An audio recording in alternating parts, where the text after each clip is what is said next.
Assalamualaikum warahmatullahi wabarakatuh. Nama saya Aki Abdurrahman Gani. Saya akan sedikit menjelaskan tentang pencatatan persediaan atau inventory menggunakan sistem FIFO atau first in first out, kemudian metode pencatatannya yang perpetual dan periodik. Seperti yang kita ketahui, kalau periodik itu kan dia dicatatnya tuh pada akhir periode ya, sesuai namanya tuh kan periodik, periode berarti. Jadi ketika ada pembelian barang atau ada pengeluaran barang, itu inventorinya tidak dicatat secara langsung. Nah, sementara yang perpetual, maka dia ketika ada transaksi yang melibatkan inventory atau persediaan, dia di jurnal dicatat sehingga bisa diketahui secara real time. Misalkan belum akhir periode, itu sudah diketahui saldo inventorinya berapa karena memang dia dicatat secara real time. Nah, saya ulas lagi sedikit untuk yang periodik itu cara mengetahuinya harus cara mengetahui cost of goods sold-nya, cara mengetahui barang yang telah laku dijualnya tuh harus tahu ending inventory-nya dulu sisanya. Nah, kebetulan di soal ini ada 110 unit. Baik, tidak pakai lama-lama lagi, mungkin langsung aja ke soalnya biar mudah dipahami juga. Nah, ini tuh dari buku Wegan Kimmel Kieso ya. Teman-teman bisa lihat E838 LO2,3 ya. Nah, periodic versus perpetual entries. Kita langsung lihat aja instruksinya. Di sini kan sudah ada tabel disediakan mengenai pencatatan inventorinya. Kemudian si PWAS ini menggunakan metode FIFO. Nah, terhadap semua pembelian dan penjualan itu dicatatnya secara account ya. Teman-teman perlu ingat, ini dicatat secara account. Dicatat secara account. Secara account itu berarti secara kredit ya, teman-teman. Jadi tidak melibatkan cash. Nah, di sini instruksinya langsung aja. Asumsikan si PWAS itu menggunakan periodic system. Yang pertama A itu periodic system. Siapkan semua jurnalnya yang dibutuhkan termasuk pada akhir penutupan ya, akhir bulan. Nah, untuk mencatat cost of goods sold-nya. Nah, ada informasi tambahan dari hitung fisik ya. Tim gudang menghitung fisik bahwa inventory pada Januari itu sisanya endingnya 110 unit. Nah, kemudian yang B, hitung gross profit-nya menggunakan periodic system. Kemudian yang C, asumsikan si PWAS menggunakan perpetual. Nah, ini yang perpetual ya, bukan yang periodik ya. Kalau yang akan periodik, ini yang perpetual. Kemudian siapkan semua jurnalnya untuk yang perpetual ya. Soalnya nanti bakal ada perbedaan di sini. Nah, kemudian yang D, hitung gross profit tapi menggunakan yang perpetual system. Baik, langsung saya jelaskan untuk yang A. Yang A itu jurnal katanya, instruksinya kan jurnal. Nah, jurnal yang pertama, kenapa tanggal 1 Januari ini tidak di jurnal? Karena ini merupakan saldo gitu, saldo dari tahun sebelumnya. Nah, bisa dipahami mungkin ya teman-teman ya. Saldo dari tahun sebelumnya. Jadi tidak perlu di jurnal karena pencatatannya sudah ada di situ. Nah, langsung saja kita jurnal 4 Januari. Nah, pada 4 Januari itu terjadi penjualan ya. Penjualan 80 unit. Nah, teman-teman jurnal, tapi jurnal dengan harga jualnya. Jadi teman-teman tinggal 80 dikali 8 nih karena harga jualnya 8. Nah, sementara ini nanti kalau misalkan lihat harga pokoknya atau COGS-nya ini tuh ngambil dari yang 100 yang saldo itu, yang saldo kemarin. Jadi kalau misalkan mau tahu ini transaksi tanggal 4 nih COGS-nya berapa, ya tinggal dikali 80 unit dikali 6. Nah, kalau 6 harga pokoknya, teman-teman. Nah, nanti selisihnya yang itu dikurangi 640 dikurangi 80 kali 6. Nah, itu labanya dari satu transaksi ini. Mungkin teman-teman bisa pahami ya. Nah, kemudian selanjutnya tanggal 11 itu ada pembelian 150 unit dengan harga 6,50. Nah, 6,50 juga ini termasuk harga perolehannya ya, bukan harga jualnya. Karena ini kan beli. Nah, untuk metode periodik ini seluruh akun pembelian tuh seluruh pembelian inventory itu ditampung di akun yang namanya purchase. Makanya di sini ada purchase ya. Teman-teman bisa lihat purchase. Nah, ini 975 hasil dari mana? Hasil dari 150 dikali 6,50 ya. Nah, hasilnya 975. Nah, untuk jurnal yang selanjutnya, tanggal 13 itu terjadi penjualan. Tanggal 13 terjadi penjualan 120 unit ya, teman-teman, 120 unit. Nah, teman-teman bisa tulis dulu akun-akunnya karena ini tuh di sini instruksinya nih, all purchase and sales are on count ya. Jadi dilakukan secara kredit. Nah, maka di sini akun receivable disimpannya akun receivable ya, teman-teman ya. Akun receivable. Nah, maka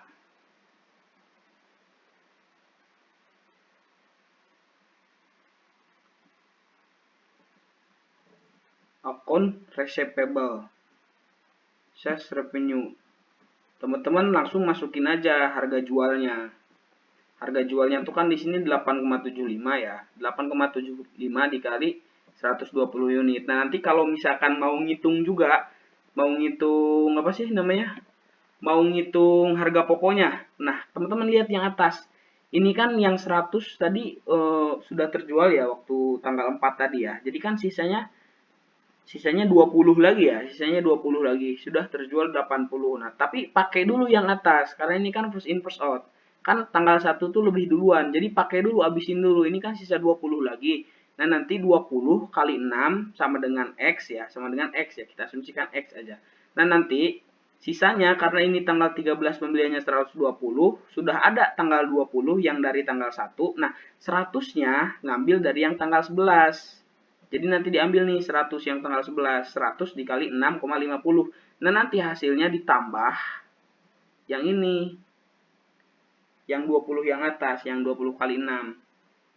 Nah, bisa dipahami ya teman-teman ya. Nah, ini nanti itu harga pokoknya, tapi di sini tidak ditulis karena ini masih periodik ya. Nah, untuk yang tanggal 20 mungkin nggak perlu saya jelaskan juga karena ini sama ya kayak tanggal 11. Nah, tanggal 11 dia purchase, beli biasa, masukkan harga perolehannya berapa. Kemudian yang tanggal 27 pun sama yang kayak tanggal 13, dia menjual, masukkan harga jualnya berapa. Nah, untuk yang tanggal 31 ini sebetulnya mau di jurnal pun gak bakal di tengah-tengah periode gitu, gak bakal di tengah-tengah bulan, ini pasti di akhir ketahuannya. Karena kalau periodic system itu dia ngitungnya di akhir periode gitu, ngitung cost of goods sold-nya. Nah, saya sedikit jelasin di sini kenapa ini bisa dapat hasilnya 1925. Ya, kita asumsikan aja. Ini kan di sini ada informasi ya bahwa ending inventory-nya itu 110 unit. Nah, di sini purchase paling terakhir itu kan tanggal 20. Kan, tanggal 20. Maka yakin dijamin saldonya itu yang paling terakhir. Jadi teman-teman tinggal kaliin aja nih. Kaliin 110 dikali 7. Nah, itu ending inventory. Nah, ending inventory-nya, maka sisa dari yang itu ya, semuanya yang mulai dari 100 unit, itu tuh laku semua. 100 unit harganya 6, kemudian 150 harganya 6,5. Kemudian ini yang sisanya kan 110, berarti sisanya 50 lagi ya. 50 dikali 7, itu sisanya laku semua. Jadi udah kita masukin aja di sini catatan kecil nih. 100 kali 6 600, 150 kali 6,5 975, 50 kali 7 350. Dijumlahlah semua ketemu ini 1925 untuk cost of goods sold-nya. Nah, langsung kita masuk ke instruksi yang B. Yang B itu kan gross profit ya, ngitung gross profit. Nah, teman-teman bisa ngitung gross profit menggunakan periodic system. Itu yang pertama teman-teman perlu tulis revenue-nya dulu berapa. Ini 2590 dapat dari mana? Nah, teman-teman bisa langsung tambah ini 640 yang ada di jurnal ya. 640 tambah 1050, kemudian tambah lagi 900. Itu pasti hasilnya 2590. Nah, dikurangi sebelumnya belum dikurangi ya. Kita pindah dulu ke sini ke beginning inventory. Inventory di awal tanggal itu kan di sini ada 100 kali 6 ya, 600. Masukin di sini 600. Terus add purchase, purchase pembelian ya. Teman-teman bisa kumulatif, bisa dihimpun setiap pembeliannya ya. Ya, akun yang namanya purchase tambah-tambahin. Di sini kan ada nih 975. kemudian bawahnya lagi 1120 ya kan, purchase 2. Nah, itu ditambahkan, maka hasilnya bakal ketemu ini 2095 bakal ketemu. Nah, ini ditambahkan terus cost of goods sold available for sale. Maksudnya inventory yang tersedia buat dijual tuh berapa gitu ya. Nah, ini tersedia segini. 2695 tersedia untuk dijual. Nah, karena tersedia segini, kemudian endingnya tuh sisanya segini, maka kita bisa tahu yang udah laku tuh ternyata 1925. Nah, ini nanti mengurangi revenue 1925, maka ketemulah gross profitnya 665. Nah, itu tadi yang saya jelaskan untuk yang periodik ya teman-teman ya. Selanjutnya yang C, kita masuk ke metode perpetual. Baik, yang pertama asumsikan si PEWAS itu menggunakan perpetual system. Siapkan semua jurnalnya. Nah, untuk yang C ini, pada tanggal 4 kan ada 80 unit ya penjualan. 80 unit penjualan. Nah, ini yang akun receivable tuh sama. Yang atasnya tuh yang dua jurnal ini ya, yang dua akun ini sama kayak yang periodik 601 601. Cuman bedanya inventorinya tuh dicatat juga di jurnal ini, disatuin. Nah, ini 480 dapat dari mana? Dapat dari 80 unit dikali 6. Kenapa 6? Karena kan 6 ini harga perolehannya ya, teman-teman ya. Nah, ketemulah 480. Tahu 480. Nah, ini harga pokoknya tuh cost of goods sold-nya langsung dimasukin di jurnalnya. Jadi bisa diketahui secara real time. Misalkan tanggal 5 ngecek udah ada berapa. Nah, ini udah dikurangi secara otomatis inventorinya. Jadi bakal ketahuan nilai aslinya gitu. Gak perlu hitung secara fisik juga. Terus gak perlu tahu ending inventory untuk tahu harga pokoknya, itu gak perlu kalau perpetual tuh ya. Nah, selanjutnya tanggal 11 tuh ada pembelian ya teman-teman ya. Ini karena seluruhnya secara account, secara kredit, pembelian sama penjualannya, maka gak melibatkan cash, melibatkan akun receivable sama akun payable. Karena ini pembelian, nah kalau bedanya nih, tanggal 11 itu dihimpun dulu di akun purchase kalau untuk periodik. Nah, kalau untuk perpetual dia langsung masuk ke inventorinya ketika pembelian. Nah, pembelian 975 ya, sama 975, punya utang 975.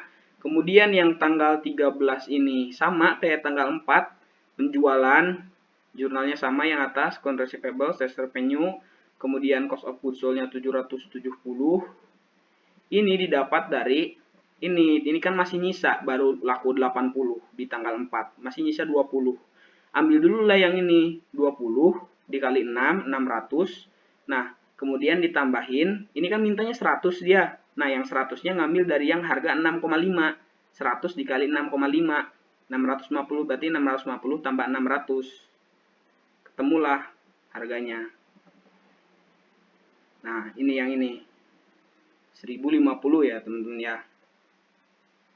Mohon maaf. Ini. Ini kalau ini harga jualnya ya, kalau ini harga jualnya. Ini yang ini nih, tanggal 13. Tanggal 13 tuh sell 120 unit. 20, mohon maaf, ini 20 kali 6.